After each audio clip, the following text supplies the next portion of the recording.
Em toda a história, o homem se pergunta se existem outros seres inteligentes no universo. Esta pergunta impulsionou a corrida espacial e levou a saltos tecnológicos maravilhosos. Mas o que aconteceria se a resposta não se encontrasse em sistemas solares distantes? O que aconteceria se descobríssemos que somos visitados por seres de outros planetas? Estamos preparados para uma revelação parecida? Ou cairíamos em um absoluto terror? Hoje, em Contato Extraterrestre. Em 1998, no município de Pinhal, no Brasil, 3 professoras entraram em pânico quando uma luz estranha se lançou contra elas. Será que suas vidas foram ameaçadas?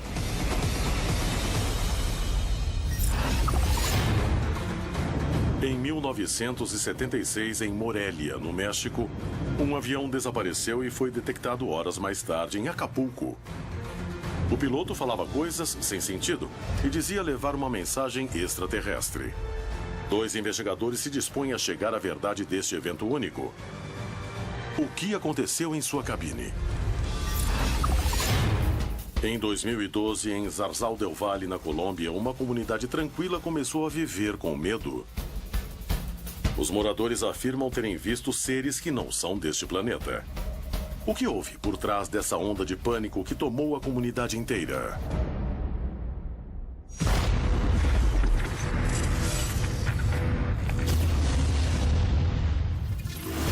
Contato Extraterrestre. Hoje apresentamos OVNIs e histeria. Não sei se já perdi. Cadê? Ah, tá vendo ali? Ali.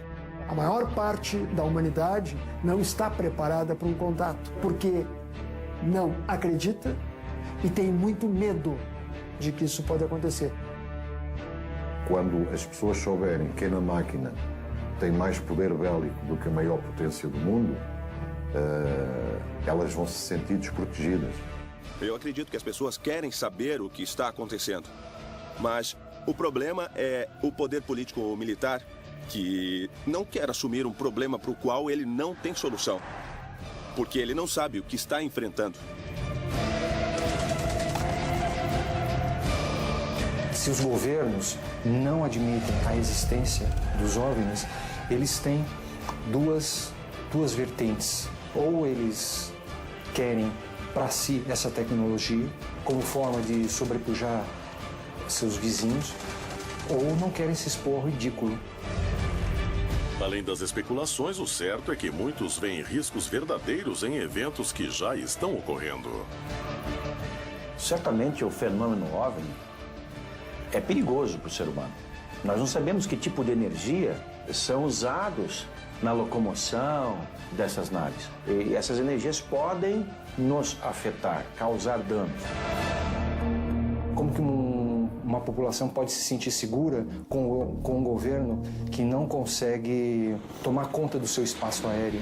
Como que uma população pode se sentir segura se as autoridades não conseguem impedir que os campos de plantação sejam tomados, sejam feitos desenhos nessas plantações, os animais sejam mutilados, as pessoas sejam abduzidas? Estes fenômenos não são controlados e estão totalmente fora da possibilidade de controle por qualquer meio. Os especialistas acreditam que a presença de seres de outros planetas revelaria uma superioridade tecnológica que nos colocaria em perigo. A impossibilidade de nos defender causaria pânico na população. No continente se escondem muitas histórias de testemunhas que viveram situações de terror absoluto. O que há por trás desses relatos? Conhecê-los é a chave para compreender o que se esconde por trás do fenômeno OVNI.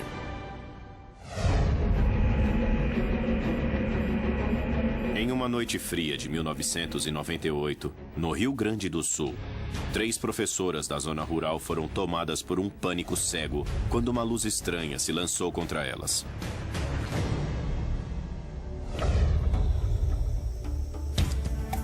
Inês, Verônica e Ivani trabalhavam juntas e voltavam para casa no mesmo automóvel, a única que as encheria de terror. O fato que aconteceu conosco em 1998, mais ou menos no mês de julho, não lembro hoje bem a data, e foi um fato bem interessante. Nós éramos professoras numa escola e nós íamos trabalhar à noite, eu, a professora Verônica e a professora Ivani. E nós voltávamos do colégio sempre em torno de 22 horas. Toda noite a gente fazia um trajeto, que é uma estrada de 5 quilômetros que chega até Rodeio Bonito. E nesse dia eu estava dirigindo, né? Cada dia, às vezes, ia uma prof, às vezes ia outra. Nesse dia eu estava dirigindo, tinha um Chevette. As três avançavam pela estrada sem prestar muita atenção ao redor, já que era um caminho que faziam várias vezes por semana. A gente vinha normalmente conversando, né? Normalmente de alunos, né? De aula, né? Que era a nossa atividade. Após rodar alguns minutos, quando já se encontravam no meio do nada, o automóvel começou a falhar de repente.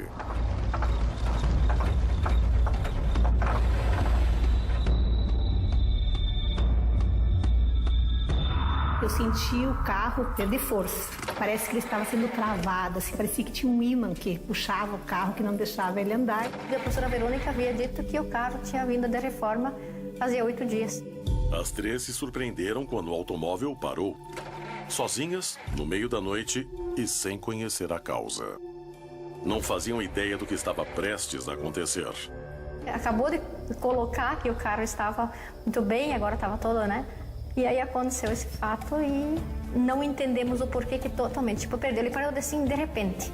Aí ele apagou, é uma estrada de interior. Eu, que não entendia de nada de carro, não era motorista na época, permaneci dentro do carro e a Inês e a Verônica desceram para ver o que estava acontecendo, né?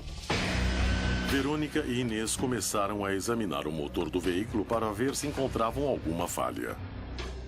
Não tinha nada de problema, não foi falta de gasolina, não foi falta de nada. Ele simplesmente parou, né? Apenas o pisco foi a única coisa que ficou alerta, né? Ficou ligado. Não tínhamos nem lanterna, nenhum tipo de luz, não tínhamos celular na época, né? Consideraram que fosse uma falha mecânica e decidiram esperar alguém passar para ajudá-las. Mas a noite só estava começando e a falha do carro era o primeiro sinal de que algo estranho estava prestes a acontecer.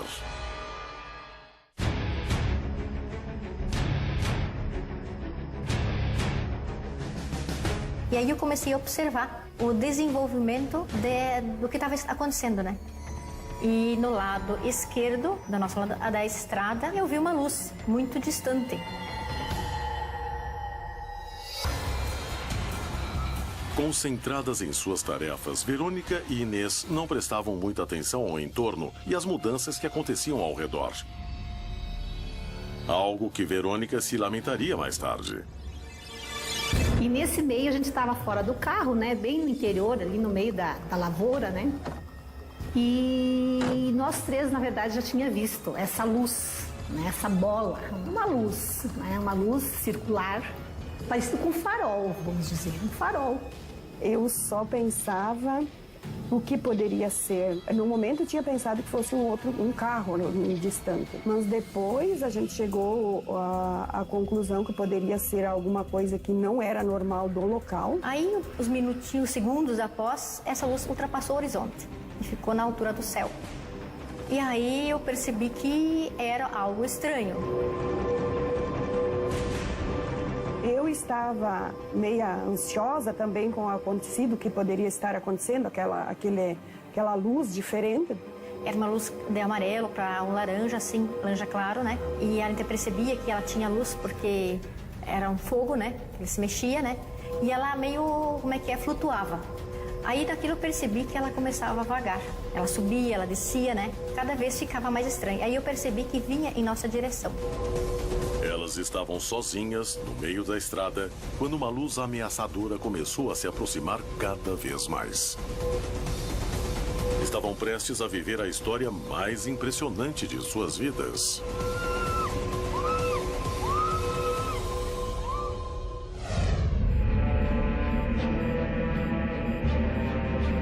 Na manhã de 21 de junho de 1976, um piloto iniciante decolou em Morelia e desapareceu dos radares.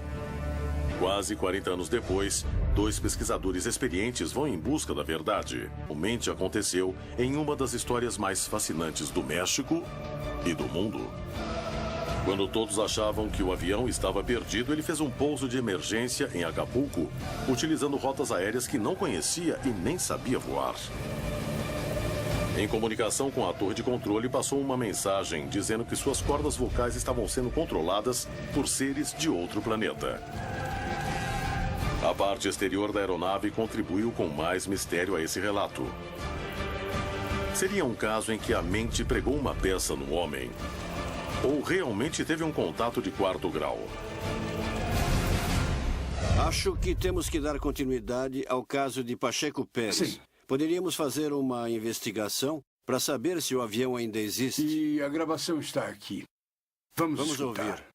Eu entendi. O piloto não está falando por ele mesmo. Está transmitindo uma mensagem. Vocês estão fazendo isso à distância, através do piloto, correto?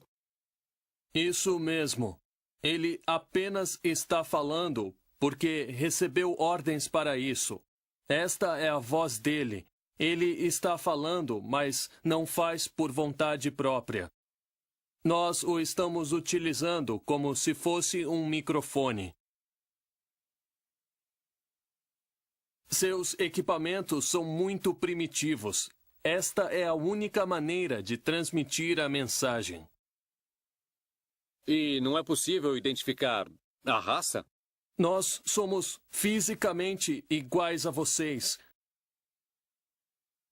E volto a repetir que todas as raças do universo são fisicamente iguais, a não ser por algumas exceções, quando existem algumas mutações extraordinárias, mas isso é muito, muito raro. O controlador disse que também falaram em alemão e inglês para ver se o piloto não estava fazendo alguma brincadeira. Podíamos nos concentrar em buscar esses 3 primeiros dados. 1, ver se o avião existe. 2, os controladores. E 3, vamos entrevistar algum médico para que nos indique os possíveis problemas que um piloto poderia sofrer, não pelo excesso de altura. A famosa hipóxia. É, exatamente, que podia ter delirado em algum momento. Vamos procurar o avião perdido. A gravação revelou que uma comunicação muito estranha foi feita entre o aviador e a torre de controle. E os relatos afirmam que utilizou idiomas que desconhecia. Se os investigadores conseguirem confirmar esses dados, poderão fazer um avanço enorme no caso. Mas para isso terão que encontrar o controlador aéreo que falou com o piloto, que até hoje nunca falou do caso publicamente. Guzmán e Salazar poderão alcançar este objetivo? Os pesquisadores vão até a Escola de Aviação Vitar, em Cuernavaca, onde buscam conseguir dados precisos sobre voo. Estamos fazendo algumas pesquisas a respeito do caso de Rafael Pacheco Pérez. Eu vou mostrar o avião que está em condições perfeitas. Este é o Cessna. Um Cessna 150. Capitão Vitar, o senhor tem um avião histórico desse acontecimento único no mundo.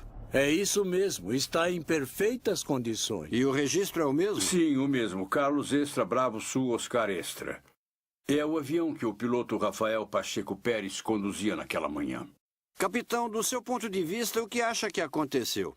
Na verdade, eu não posso garantir nada, mas eu sei que o tempo estava muito ruim para o avião chegar. E mesmo assim, chegou. E mais ainda porque era um aluno, não? Exatamente. Tinha poucas horas de voo. Ele tinha saído da cidade do México com pouca gasolina porque não ia voar tanto tempo. Mesmo assim, chegou em Acapulco com bastante combustível. Isso nos faz pensar que, na verdade, algo ou alguém levou esse avião ao porto de Acapulco nesse período. É uma suposição. O senhor teve a oportunidade de inspecionar o avião depois? O avião, sim, mas não tinha absolutamente nada. Nada de errado com ele. A conversa com Vitar traz novas certezas. Era impossível a nave voar até Acapulco com o combustível que possuía. O tempo estava ruim nesse dia, o que aumentava as dificuldades para um piloto inexperiente. A aeronave não apresentou nenhuma falha técnica. Pacheco Pérez pode ter aterrissado o avião no meio da viagem para abastecer? Mesmo se fizesse isso, como fez para chegar em Acapulco? Salazar entrevista um médico psiquiatra especialista em aviação para determinar se pode ter sido um problema mental. E também Carlos de Crete, o controlador aéreo que falou com Rafael Pacheco Pérez, resolveu falar publicamente pela primeira vez. Os pesquisadores estão dispostos a chegar até as últimas consequências para descobrir a verdade sobre o caso Pacheco Pérez. No município de Pinhal, no Brasil, 3 professoras aguardam ajuda em uma estrada deserta quando uma luz começa a se aproximar de forma ameaçadora. Na região de Morelia, um avião desaparece e o piloto fica fora de si, dizendo coisas sem sentido. 2 pesquisadores se dispõem a chegar à verdade e tentam conseguir o testemunho exclusivo do controlador aéreo que falou com o piloto. Em Zarzal del Valle, na Colômbia, uma comunidade tranquila começa a viver com medo. Os moradores afirmam ver seres que não são deste planeta.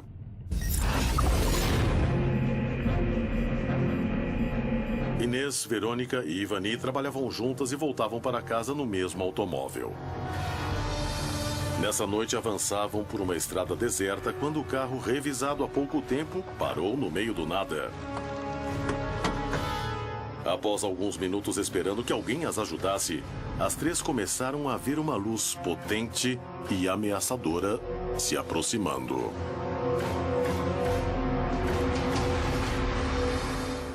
O tamanho dessa luz foi aumentando. E se aproximava nesse movimento serpentino, não um movimento reto. Mas ela estava lá no horizonte. Do tamanho, assim como a gente consegue visualizar o Sol. Só que os raios eram tão fortes que a gente não conseguia olhar fixo nessa bola. Por isso que isso também é uma coisa que chamou a atenção nossa, né? É uma luz muito intensa. A luz se aproximava cada vez mais. E enquanto isso, fazia movimentos estranhos. Deu a impressão que, como nós tínhamos esse alerta ligado, dava a impressão que ele vinha em nossa direção em função da luz, que era a única coisa que estava ligada naquele momento, né?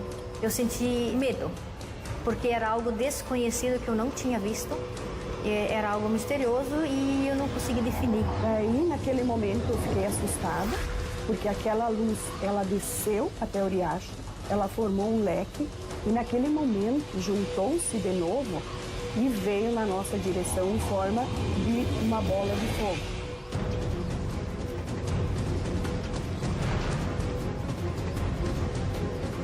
Tive a impressão que esse objeto se chocaria com o carro.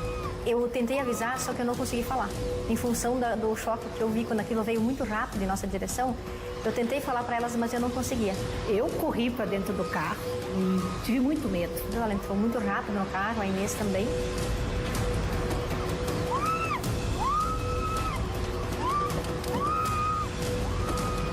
A gente fechou todos os vidros, daí isso embaciou os vidros do carro, né? E naquele momento nós nos apavoramos. A professora Verônica entrou em pânico, que era a motorista do carro. A Verônica muito nervosa, né? Não sabia o que fazer. Até eu peguei na mão dela, segurei a mão dela, ela estava muito gelada, né? A luz se aproximava cada vez mais depressa delas. Nessa velocidade, faltava pouco para alcançá-las. Ela agarrou-se ao volante do carro, né? E ela debruçou-se sobre o volante e chorava muito naquele momento.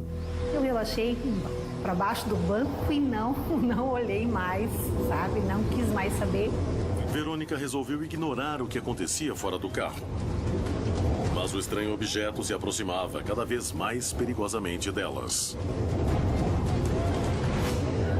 Essa luz chegou mais ou menos de 5 a 10 metros perto da cerca onde nós estávamos. Ela chegou a iluminar dentro, né? Mas como o carro estava muito embaçado, o vidro, né? A gente não conseguia visualizar dentro do carro, mas chegou a iluminar, sim. E naquele momento, eu só dizia para a professora Verônica, desliga os alertas do carro. Inês e Ivani acreditavam que o objeto se aproximava por causa do pisca-alerta do carro, que continuava aceso. E pediam para que Verônica reagisse para desligar antes que fosse tarde demais. Os gritos a fizeram reagir, mas só conseguiram ver algo ainda mais estranho. E aí, como foi desligado o alerta e ficamos totalmente no escuro, Aí aquela luz estacionou um pouco no ar, como se estivesse tomando uma decisão, sei lá, o rumo que tomaria. E aí ela seguiu paralelamente à cerca, nesse potreiro, né? E aí ela foi subindo e sumiu. Quando a luz se foi, nós três ficamos dentro do carro, não saímos mais do carro. Foi um período longo para nós, a gente sentiu assim um período de angústia, de medo, por estarmos sozinhas, né? Numa estrada praticamente deserta. Então a gente ficou bastante preocupadas, né? Com o que poderia acontecer. E também a incerteza se aquilo realmente tinha ido embora ou voltaria. Foi infinito o tempo. Foi, não vou saber precisar, mas foi assim, foi até vir o socorro. Depois que a luz desapareceu, a ajuda mecânica chegou. Elas ainda estavam alteradas por causa da experiência. Os mecânicos examinaram o automóvel e não encontraram nenhuma falha. De forma estranha, tudo tinha voltado ao normal. Não encontrou nada no carro, o carro funcionou normal daí, né? E daí o mecânico até nos acompanhou até aqui a cidade. Será que a falha do automóvel teve relação com a luz que apareceu no céu? Se não foi isso, por que depois que se afastou puderam seguir sem problemas? Eu penso que essa bola de fogo é algo muito estranho. Eu não vou pensar, porque, como eu te disse, a gente não chegou a ver nada, né, que fosse um disco voador, uma coisa assim, né?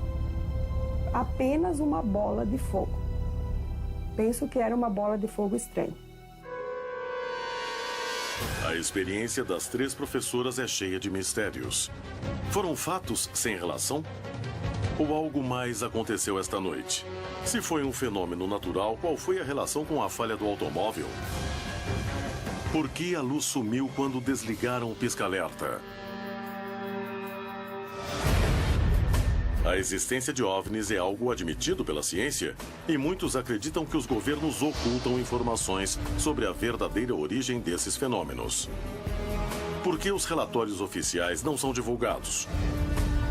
O homem está pronto para lidar com a hipótese de que os OVNIs tenham uma origem alienígena? A sociedade implora aos berros que desçam imediatamente, que se apresentem e nos digam de onde vêm e qual é a mensagem que nos trazem.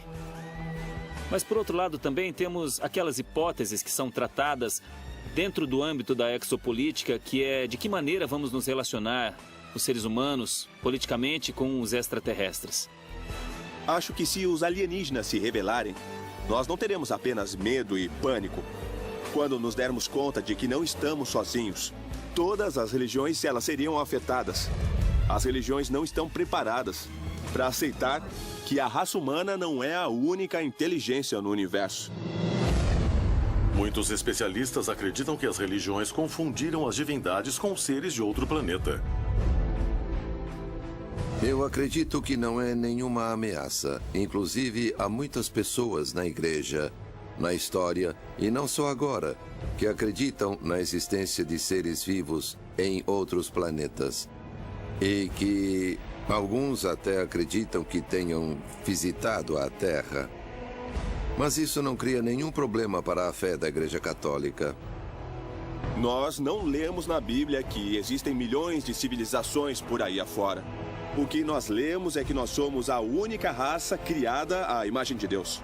E quando se derem conta de que a religião e seus ensinamentos estão errados, isso vai criar problema para muita gente. Muitos especialistas acreditam que as religiões poderiam ser interpretadas pela evidência do fenômeno OVNI. Isso poderia significar a queda de todo um sistema de crenças. As antigas culturas e todas as religiões nos falam de anjos, de muitos deuses. Na América do Sul falam a respeito de deuses que em algum momento chegaram das estrelas de algum lugar do universo. Se envolveram com os seres humanos e uma hora disseram: senhores, vamos embora, já ensinamos tudo o que precisávamos e agora vamos voltar para o nosso lugar de origem. Mas prometeram voltar um dia. O que será que vai acontecer se, por acaso, esses deuses famosos voltarem? A polêmica em volta do fenômeno OVNI envolve diversas áreas, revelando que seu estudo também permite conhecer melhor a essência do homem. Conhecer a verdade por trás dos relatos de aparições desafia cientistas e pesquisadores de todo o planeta.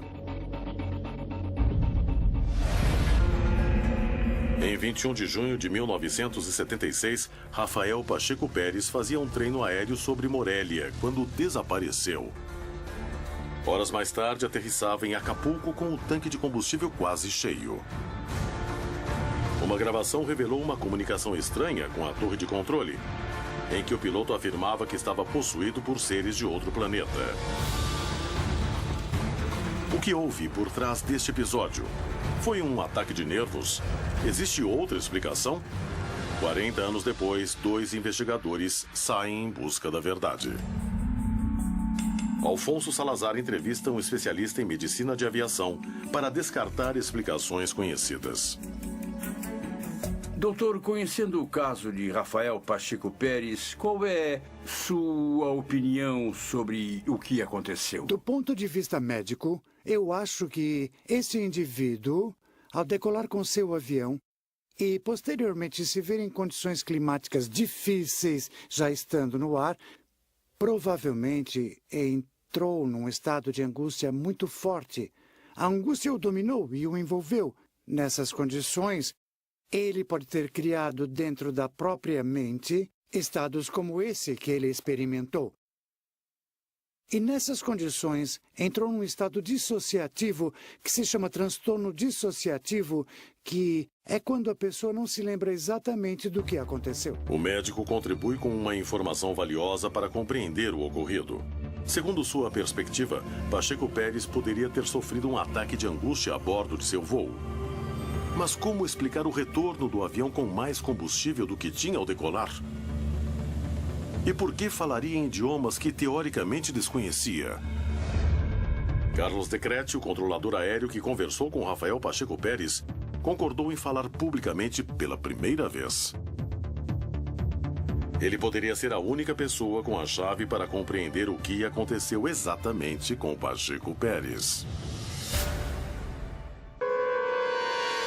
A presença de luzes ou supostos seres estranhos criam uma grande histeria na população. Em Zarzal del Valle, na Colômbia, uma comunidade tranquila começa a viver com medo. Os moradores afirmam ver seres que não são deste planeta.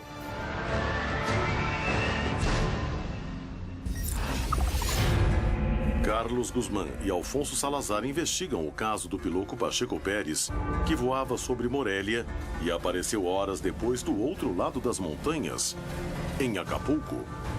Já comprovaram que o piloto não tinha experiência para realizar o voo e que o avião não tinha combustível suficiente para completar o trajeto. Eles estão dispostos a chegar até as últimas consequências para descobrir a verdade sobre um dos casos mais surpreendentes do México.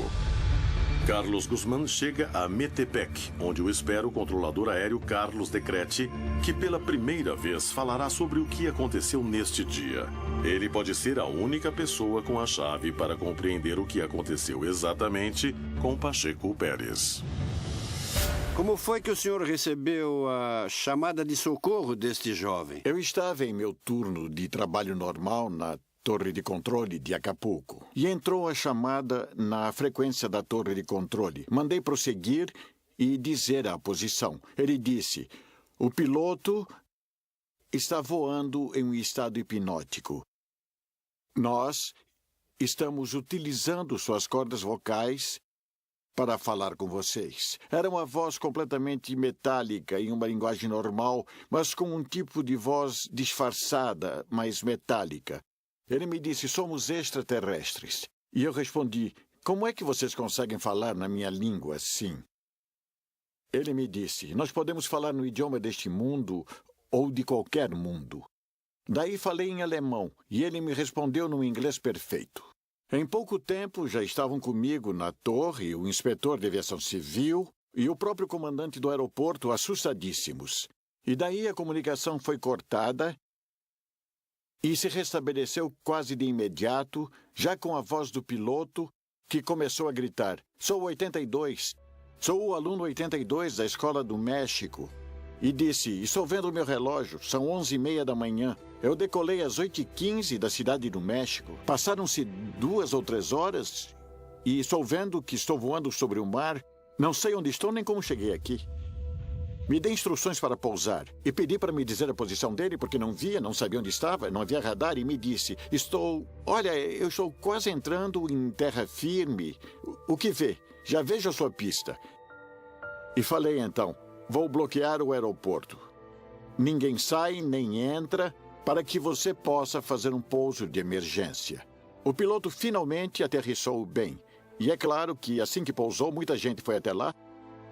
E foram até o avião e olharam, tiraram fotos, fizeram anotações e viram que Pacheco Pérez não estava bêbado, não estava drogado, estava fisicamente bem, apenas muito nervoso. E houve outro fato realmente importante e espantoso.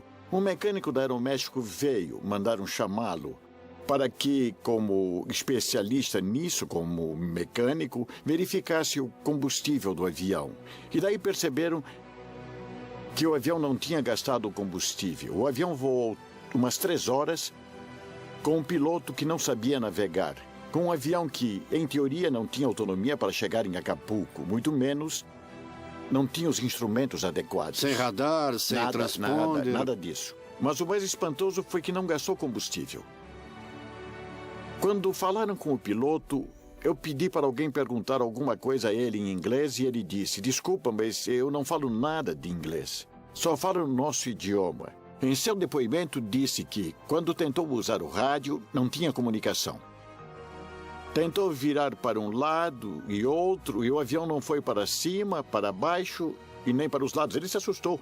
E até onde se lembrava, o avião começou a voar para cima, para trás e para cima, como se estivesse sendo levado. Foi puxado? Foi puxado de alguma forma. Lembrava até aí, então perdeu a consciência e acordou 3 horas depois em Acapulco enquanto falava comigo. Aconteceu algo fora do normal, completamente paranormal. E continuo acreditando que existem coisas estranhas no cosmos, no universo. Muito obrigado. Salazar e Guzmán conseguiram provar que a conversa com a torre de controle realmente existiu. Que o piloto voava em um estado de confusão. E a medicina acredita que isso poderia ter causado um ataque de angústia. No entanto, essa hipótese não consegue explicar como chegou ao destino se o combustível não era suficiente. Além do mais, Pacheco Pérez não era capacitado para isso. Por outro lado, como explicar que o piloto compreendeu e falou idiomas que não conhecia? Será que Pacheco Pérez ficou sob a influência de seres de outro planeta? Há centenas de casos no continente em que o medo toma conta de vilarejos inteiros quando surgem objetos ou seres que não parecem desse mundo.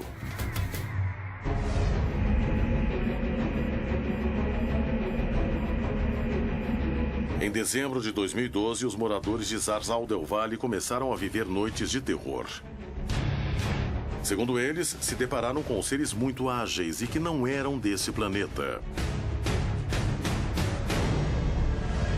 Luiz e Rafael Perea são 2 irmãos que já tinham ouvido boatos sobre os seres estranhos que apareciam à noite. Mas nenhum deles achava que iria caçar a criatura. No dia 27 de dezembro, eu estava na minha casa, que fica bem perto daqui, quando meu irmão me falou: olha, eu estou ouvindo uns barulhos estranhos em casa. E daí eu falei para ele: eu vou dar uma passada aí à noite para ver o que é. Rafael resolveu investigar o que era esse barulho e se tinha alguma relação com os boatos que tinha escutado. Ingenuamente, ele foi até a casa pensando que se tratava de algum mal-entendido. Enquanto Rafael caminhava fora da casa, do lado de dentro, seu irmão Luiz seria o primeiro a encontrar algo incrível. Eu estava dentro de casa quando ouvi o cachorro latir. Então eu fui e abri a janela. Os latidos dos cachorros fizeram Rafael pensar que estava acontecendo alguma coisa. Ele decidiu entrar correndo na casa para ver se eles não estavam em perigo. Os cachorros latiram e eu entrei. Subi e vi uma figura de preto, alta, com músculos, pernas grandes.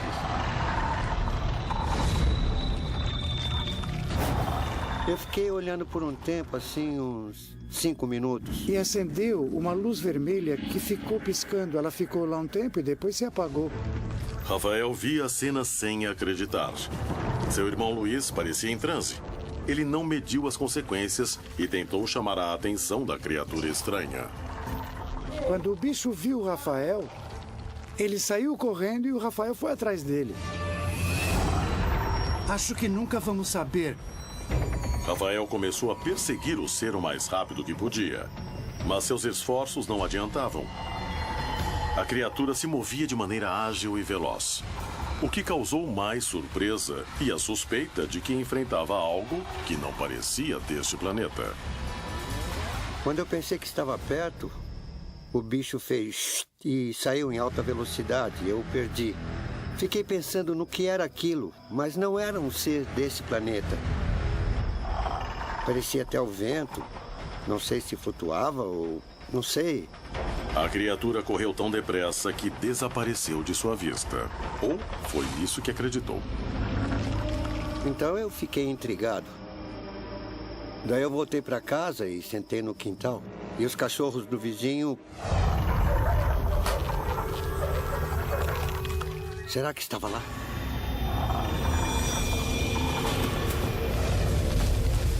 E outra vez, o bicho tinha aparecido. E eu fiquei olhando e consegui ver bem.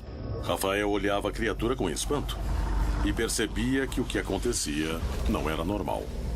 Em 54 anos, sempre andando por aqui à noite, nunca tinha visto nada como aquilo. O que era aquilo? Me senti uma coisa ruim, porque ele se armou, fazia um barulho, ficava assim como se quisesse brigar. Rafael não ficou assustado. Estava disposto a arriscar tudo, inclusive a vida, para descobrir o que era este ser e o que se escondia por trás de sua estranha figura. Eu fiquei, ele foi se afastando e entrou no meio do pomar de goiaba. Eu não fui atrás porque senti medo, porque estava muito escuro, não dava para ver e mas ele foi embora por cima da colina. Rafael não entendeu o que tinha se aproximado deles. Quando pensou que a calma havia voltado ao vilarejo, os seres estranhos voltaram. E tempos depois, os irmãos Ramiro e Nelly Varela também entrariam para a lista de testemunhas que tinham visto o mesmo. Passou um homem forte de aproximadamente 1,80, 1,90 de altura. Ramiro Varela viu passar uma figura estranha, que chamou sua atenção. Totalmente preto. Era o corpo todo, não sabia se era a pele, mas era totalmente preto, um preto brilhante. Isso chamou minha atenção e eu fui atrás dele. E eu não alcancei. Daí eu voltei ao engenho de cana e estávamos trabalhando.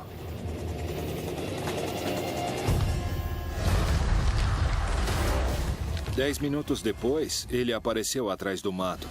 Nunca tínhamos visto um caso assim. Nem uma criatura como essa, tão estranha. Nem Nelly, nem Ramiro faziam ideia do que estavam prestes a testemunhar.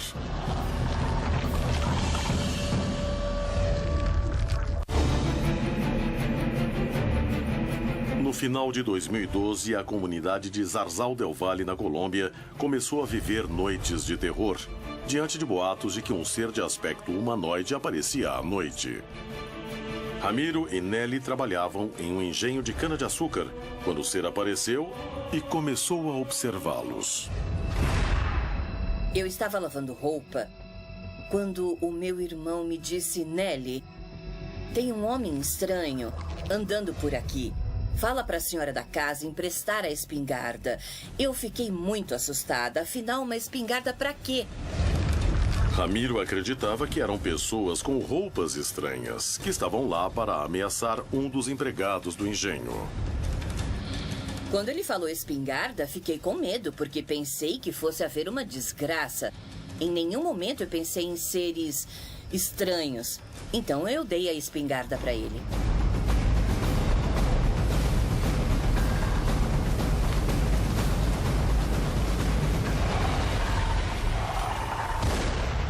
Eu dei um tiro.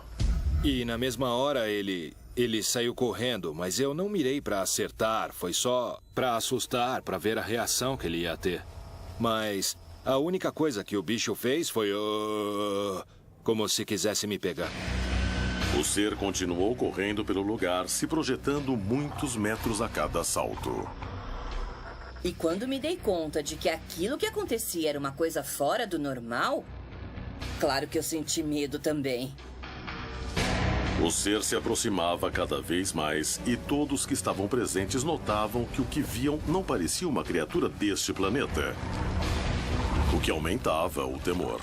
Na hora de correr, de saltar, fazia com uma agilidade impressionante. Não ouvia o barulho quando caía, mas sentia a vibração como se movesse a terra. Ele começou a correr pela estrada, mas com uma velocidade muito grande. E todos sentimos um temor, um medo mesmo. E nessa época, nos trancávamos 6:30 da tarde. Não queríamos mais sair e o que precisava ser feito era feito bem depressa, porque tínhamos medo de sair de casa.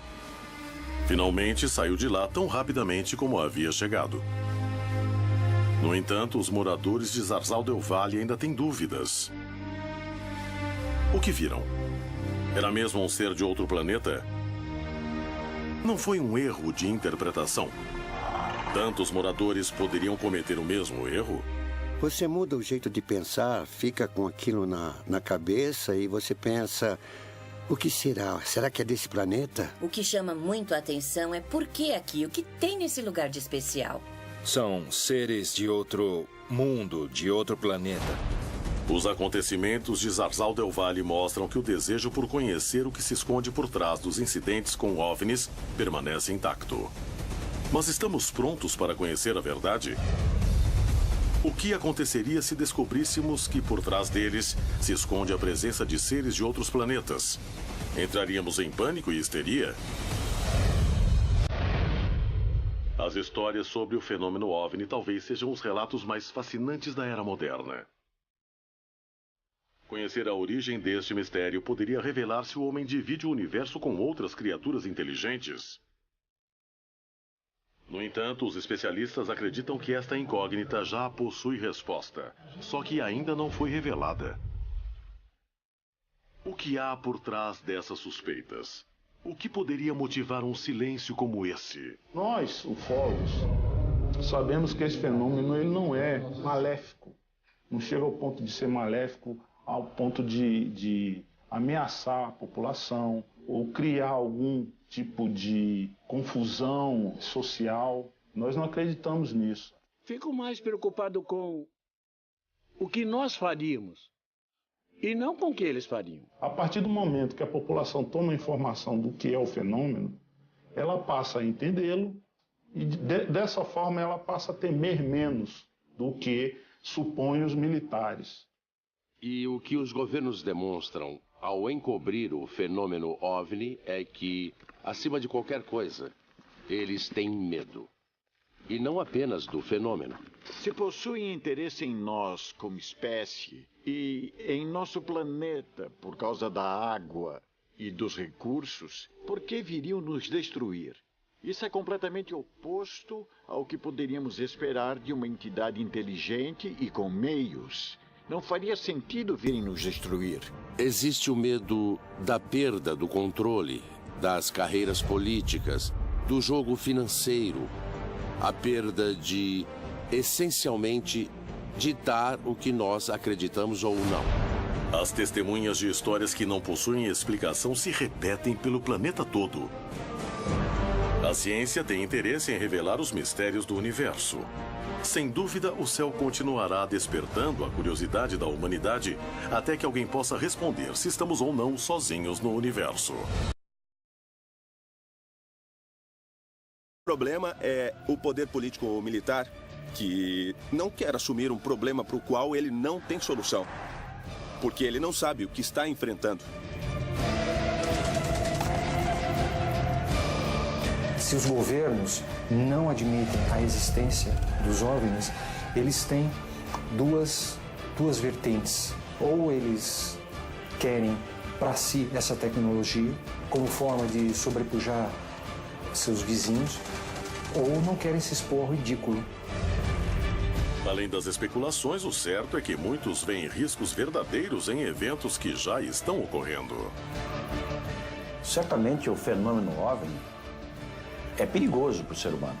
Nós não sabemos que tipo de energia são usados na locomoção dessas naves. E essas energias podem nos afetar, causar danos. Como que uma população pode se sentir segura com um governo que não consegue tomar conta do seu espaço aéreo? Como que uma população pode se sentir segura se as autoridades não conseguem impedir que os campos... Única que as encheria de terror.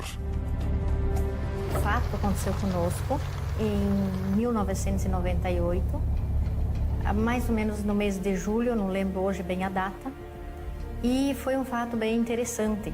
Nós éramos professoras numa escola e nós íamos trabalhar à noite, eu, a professora Verônica e a professora Ivani.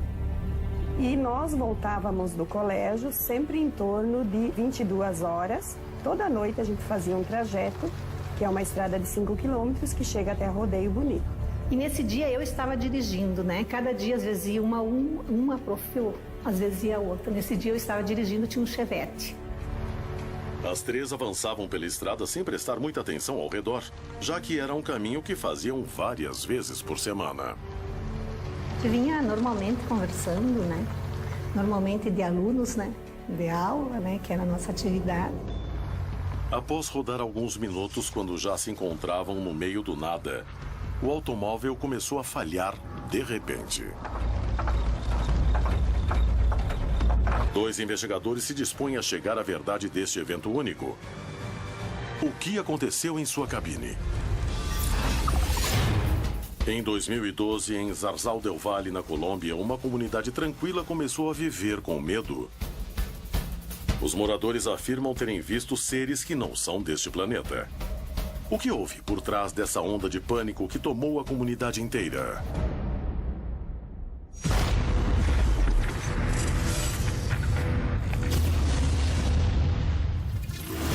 Contato extraterrestre. Hoje apresentamos OVNIs e histeria.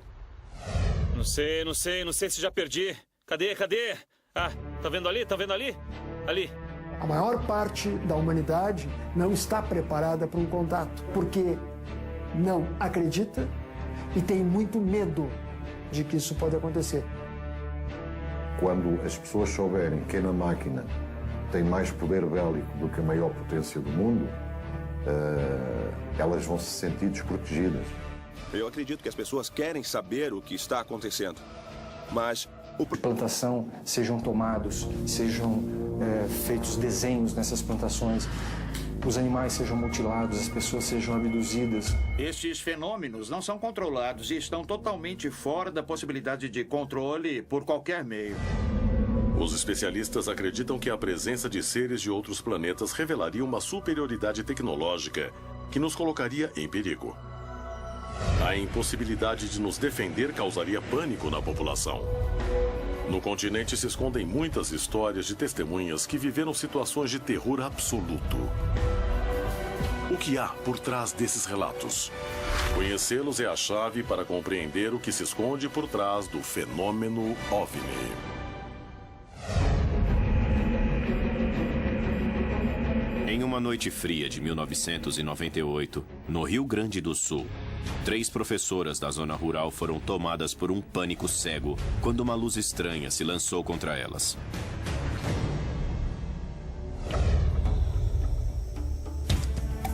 Inês, Verônica e Ivani trabalhavam juntas e voltavam para casa no mesmo automóvel. Em toda a história, o homem se pergunta se existem outros seres inteligentes no universo. Esta pergunta impulsionou a corrida espacial e levou a saltos tecnológicos maravilhosos. Mas o que aconteceria se a resposta não se encontrasse em sistemas solares distantes? O que aconteceria se descobríssemos que somos visitados por seres de outros planetas? Estamos preparados para uma revelação parecida? ou cairíamos em um absoluto terror? Hoje, em Contato Extraterrestre. Em 1998, no município de Pinhal, no Brasil, 3 professoras entraram em pânico quando uma luz estranha se lançou contra elas. Será que suas vidas foram ameaçadas?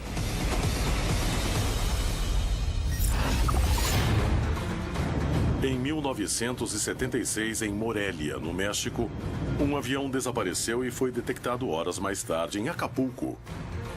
O piloto falava coisas sem sentido e dizia levar uma mensagem extraterrestre.